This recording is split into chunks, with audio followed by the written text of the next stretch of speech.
Hello students, I hope बहुत अच्छे से पढ़ाई कर रहे हैं। आप लोग सभी लोग बहुत अच्छे से तैयारी कर रहे हैं।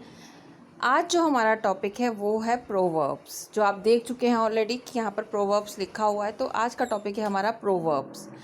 कहावतें होती क्या हैं? कहावतें अक्सर आपने सुना होगा लोगों को बोलते हुए, जब अपनी दादी नानी के साथ में दादी नानी के पास जाते तो पुराने लोग बहुत कहावतें कहते हैं, जैसे साच को आँच नहीं। ठीक है, साच मतलब सच को आँच नहीं, ट्रुथ हैज़ नो फियर। ठीक है, साच को आँच नहीं, ट्रुथ हैज़ नो फियर।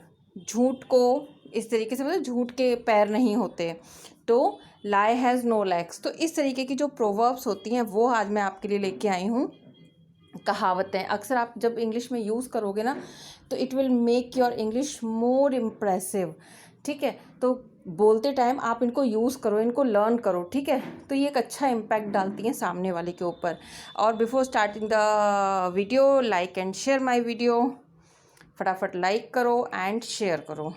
ठीक है, और मुझे बताओ भी, अपना फीडबैक भी दो कि आपको वीडियो कैसा लगा। ठीक है, तो आज की जो हमारी पहली कहावत है, जैसे हम पहले कहते हैं ना कि कोई चीज़ तुरंत मांगी, अब जिस आप तुरंत किसी ने मांगी और आप मतलब वो आप उसको नहीं दे पाए। ठीक है, तो क्या बात होती है कि तुमने कहा नहीं कि तुरंत हो नहीं जाएगा, ये तुरंत ऐसा नहीं हो जाएगा, मतलब हमने सोचा नहीं कि वो हो नहीं जाएगा। तो हथेली पर सरसों नहीं जमती का मतलब ये होता है कि जो तुमने सोचा ऐसा नहीं हुआ कि तुमने बस सोचा और वो हो गया। ठीक है, उसका ये इसका ये आप यूज़ कर सकते हो। हिंदी में आपने सुना होगा कि हथेली पे सरसों नहीं जमती है, कि तुमने कहा और तुरंत हो गया। तो Rome was not built in a day.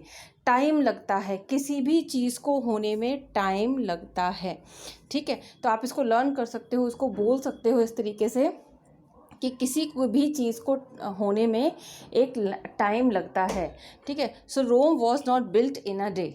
आप बोल सकते हो ये बात। ठीक है, कि किसी को कोई बात जो है वो आपको कही गई है काम करने के लिए, कि आपने चाहा कि एक दिन फटाक से ये काम हो जाए, तो आपने कहा कि Rome was not built in a day. Now next, अपने मुंह मियाँ बिट्ठू बनना। भाई ये तो बड़ा ही मतलब आज के बच्चों का है कि अपनी ही तारीफ, अपनी ही सेल्फ प्रेज बूस्टिंग चलती रहती है। लोग आजकल, अरे मैं इतनी बढ़िया बाइक चलाता हूँ, मैं ये करता हूँ, मैं वो करता हूँ। तो ये अक्सर क्या करते हैं लोग, मैं खाना बहुत अच्छा बनाती हूँ, मैं ये काम बहुत अच्छा करती हूँ। तो लोग सेल्फ प्रेज में आजकल बहुत ज़्यादा करते हैं। तो जब कोई ज़्यादा डींगे हाँकता है, जब कोई ज़्यादा ही सेल्फ प्रेज करता है, तो आप कह सकते हो कि भाई self praise is no recommendation. मतलब कोई वैल्यू नहीं होती है, अच्छा नहीं है, अपना मुंह मियाँ मिट्ठू बनना अच्छा नहीं है। कोई सामने वाला तारीफ़ करे तो बात है, तो self praise is no recommendation. Now आजकल कोरोना फैला हुआ है। ठीक है, थर्ड वाले के लिए बोलियो मैं, आजकल कोरोना फैला हुआ है। ठीक है, तो जब कोरोना फैला हुआ तो हम लोग क्या कर रहे हैं, प्रिवेंशन कर रहे हैं, क्योंकि क्योर इतना प्रॉपर परफेक्ट है नहीं। हम अपनी इम्यूनिटी को बढ़ा रहे हैं, हम अपने आप को मास्क हैंड वॉश के द्वारा बचा रहे हैं। ठीक है, तो ये प्रिवेंशन है। तो हम क्या फॉलो कर रहे हैं, prevention is better than cure. तो हम ये चीज़ बोलते हैं अक्सर कि इलाज से परहेज भला, क्योंकि इलाज में टाइम लगेगा, प्रॉब्लम्स होगी, तो क्यों ना हम परहेज से चलें, एक प्रॉपर टाइम से, एक अच्छे प्रिवेंशंस के साथ में चलें। तो prevention is better than cure. तो आई होप आपको ये तीनों अच्छे लगे होंगे बहुत, और इजी लगे होंगे बोलने में। तो इनको बोला करो, इनको घर में कभी बोला करो, आपके ब्रदर सिस्टर्स के साथ में बोला करो। ठीक है, नेक्स्ट इज, जो गरजते हैं वो बरसते नहीं। आपने अक्सर देखा होगा लोग धमकी देते हैं, ठीक है बाहर निकलो मैं देख लूँगा ये वो। तो जो गरजते हैं वो बरसते नहीं हैं। कुछ लोग ऐसे होते हैं बस गरज पाते हैं, वो सोचते हैं कि बोल बोल के ही अपनी धाक जमा लो।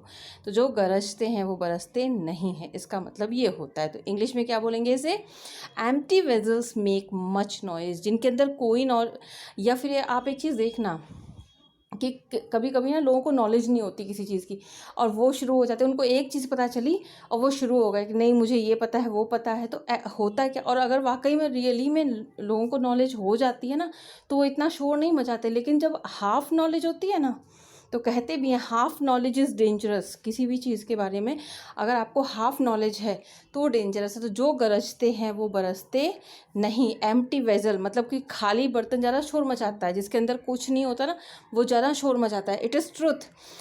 तो इसको भी यूज़ करो, ठीक है। आँख से दूर दिल से दूर, मतलब कि कोई इंसान आपसे मिला, ठीक है, तब तक आपको बहुत याद रहा, उसका ना वो आपसे दूर हो गया, ठीक है, तो आप सडनली उसका नाम भूल गए, तो किसी ने पूछा कि अच्छा वो दोस्त है, ओहो क्या है यार, out of sight out of mind, तुरंत कहा आपने आंखों से दूर हुआ तो दिल से भी दूर हो गया, मतलब कि दिमाग से नाम ही भूल गया मेरे, out of sight out of mind, इस तरीके से बोला जाता है।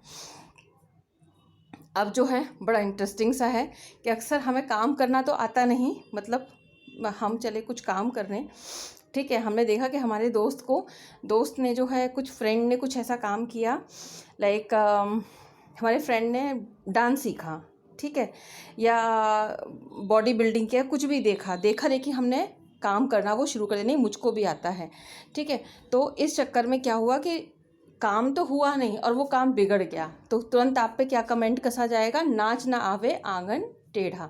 तो जब वो बिगड़ा तो आपने क्या कह दिया, अरे क्या बताएं वो चीज़ ही ख़राब थी। सपोज़ मैंने सोचा कि चलो रसगुल्ले बनाए जाएं, ठीक है, अब रसगुल्ले भाई मेरी फ्रेंड ने बनाए, मैंने बनाए, तो जब मैंने बनाए नहीं बने तो क्या हुआ, मैंने क्या कह दिया, अरे वो मैदा ही ख़राब था, ठीक है। तो जब मैंने कहा कि अरे वो मैदा ही ख़राब था, मतलब नाच ना आगे बनाना मुझे नहीं आता था, लेकिन मैंने दोष किसको दे दिया, मैंने दोष दे दिया उस मैदा को, ठीक है। तो इसे कहते हैं नाच ना आवे आंगन टेढ़ा, मतलब हमको नाचना नहीं आता और हम अपने आंगन को ही टेढ़ा बता रहे हैं।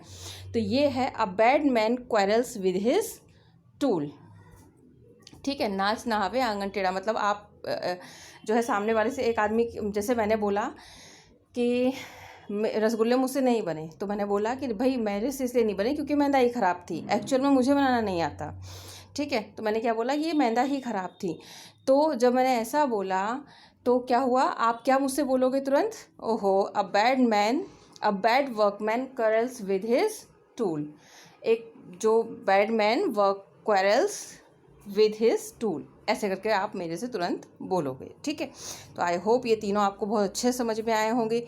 Use them and yes like and share my video.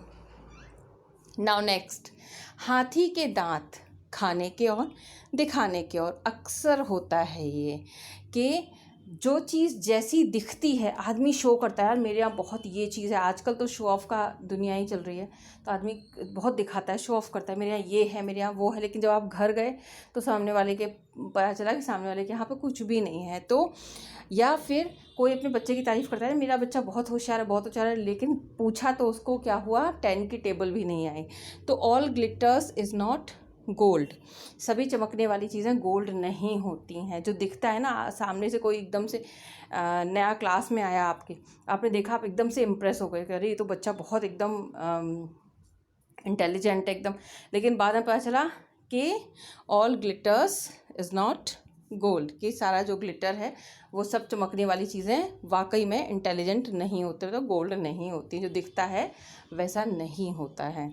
तो आई होप आप ये सभी चीज़ों को समझोगे और इन्हें याद भी करोगे। अब कुछ मैंने बहुत इजी दिए हुए हैं और ये आपको याद भी रखने चाहिए और इनको जो है यूज़ भी करना चाहिए, ठीक है। जैसे कि necessity is the mother of invention, necessity हमारी आवश्यकता क्या है, मदर है इन्वेंशन का, ठीक है। इन्वेंशन क्या होता है आपको पता है, आविष्कार जो होते हैं वो क्यों होते हैं, जब हमें ज़रूरत होती है, ठीक है। तो necessity is the mother of invention, आप इस तरीके से बोल सकते हो, कोई चीज़ बन गई अचानक से आपको तो आप ये चीज़ बोल सकते हो। नेक्स्ट, बहुत अक्सर ये यूज़ किया जाता है, अक्सर आपसे चीज़ें बिगड़ जाती हैं, फिर आप बैठ के रोते हो कि मैंने ऐसा क्यों नहीं कर लिया, मैंने काश उस टाइम पढ़ लिया होता, ये सारी चीज़ें। तो इसके लिए क्या है, it is no use crying over split milk, मतलब कि कोई चीज़ हो गई उसके ऊपर रोने से पछताने से अब कोई फ़ायदा नहीं है, अब आगे फ्यूचर में देखो, आगे लाइफ में देखो। So it is no use crying over split milk, ठीक है। तो किसी हुई जो हो चुकी है चीज़ उसके ऊपर रोने से कोई फ़ायदा नहीं है, ठीक है। तो आई होप आप लोग को सारी ये चीज़ें समझ में आई होंगी। अब आप लोग पूछे कमेंट बॉक्स में एक काम करोगे, ठीक है, इनमें से कोई भी एक प्रोवर्ब को, कोई भी एक प्रोवर्ब को यूज़ करना है आपको और यूज़ करके लिख करके भेजना है मुझे कमेंट बॉक्स में, ठीक है। आप सारे बच्चे कमेंट बॉक्स में लिख के भेजोगे मुझे कि इसमें से कौन सा प्रोवर्ब आपने बनाया है, यूज़ किया है, ठीक है, उसको यूज़ करो, ठीक है, क्या अच्छा लगा आपको इसमें वो आप उनको यूज़ करो, ठीक है। और मुझे लिख के भेजो कि आपको और चीज़ें क्या हैं। अच्छा, मैंने पिछले बार कुछ जो वीडियोस डाले हुए थे वो थे सेंटेंसेस के ऊपर, स्मॉल सेंटेंसेस इन कॉन्वर्सेशन मैंने भेजे हुए थे, तो वो आई होप आप लोग यूज़ कर रहे होगे। बीच बीच में मैं ऐसी चीज़ें भेजती रहूँगी जिन्हें आप अपने बोलने में, अपने कॉन्वर्सेशन में यूज़ करके अपनी कॉन्वर्सेशन को बेटर कर सकते हो, ठीक है। सो आई होप आपने मेरा वीडियो जो है मेरे आई होप कि पसंद आया होगा आपको, आपने लाइक किया होगा मेरे वीडियो को और शेयर किया होगा, और मोस्ट इम्पॉर्टेंट इज़ आप इनको यूज़ करो, ठीक है। मेरा वीडियो बनाना तब सक्सेसफुल होगा जब आपको ये चीज़ें समझ में आती हैं, तो आप इनको यूज़ करो, ठीक है। आई होप इतना समझ में आया होगा। Thank you so much everyone.